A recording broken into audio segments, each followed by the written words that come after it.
যদি আমরা জাতিসংঘের রিপোর্ট অনুসারে বলি, সেই তালিকা হওয়া উচিত 1400-ও বেশি। এই রাষ্ট্রের দায়বদ্ধতা আছে তাদের প্রতি, যারা এই দীর্ঘ 16-17 বছরের স্বৈরাচার বিরোধী ফেসিবাদ বিরোধী আন্দোলনে জনগণের অধিকার আদায়ের জন্য ত্যাগ স্বীকার করেছেন, তাদের প্রতি সেই দায়বদ্ধতা কিরকম। রাষ্ট্রের ক্ষমতা যারা পরিচালনা করেন তাদেরকে রাষ্ট্রীয় দায়বদ্ধতা পালন করতে হবে। আমরা দেখেছি এই অন্তর্বর্তীকালীন সরকারের কিছু উদ্যোগ, যারা শহীদ হয়েছেন তাদের জন্য অবশ্য তালিকাটা নিয়ে এখনো প্রশ্ন আছে, এটাও পূর্ণাঙ্গ। যদি আমরা জাতিসংঘের রিপোর্ট অনুসারে বলি, সেই তালিকা হওয়া উচিত 1400-ও বেশি। কিন্তু তারা এই তালিকা নিয়ে ঘোষণাপত্রে বলছেন 1000-এর অধিক। কোন কোন বিষয়ের মধ্যে 700 জনের কথা বলেন। বাংলাদেশের একমাত্র স্মার্ট সিটি বসুন্ধরা এখন আরো নিরাপদ, আধুনিকতায় আরো এক ধাপ এগিয়ে। আমাদের দুর্ভাগ্য, আমরা সেই তালিকাটা এখনো সঠিকভাবে প্রণয়ন করতে পারিনি।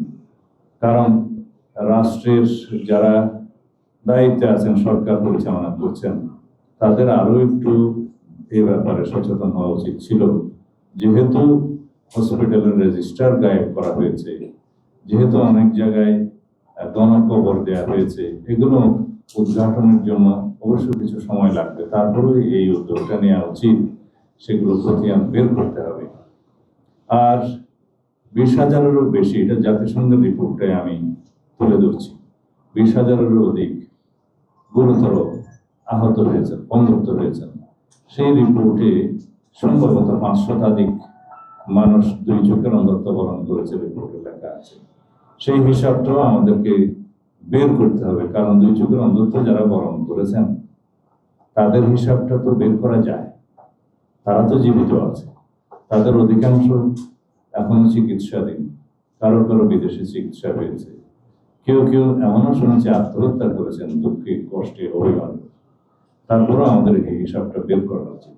1 চোখের অন্ধত্ব তো অসংখ্য, তারা সবাই জাতীয় বীর।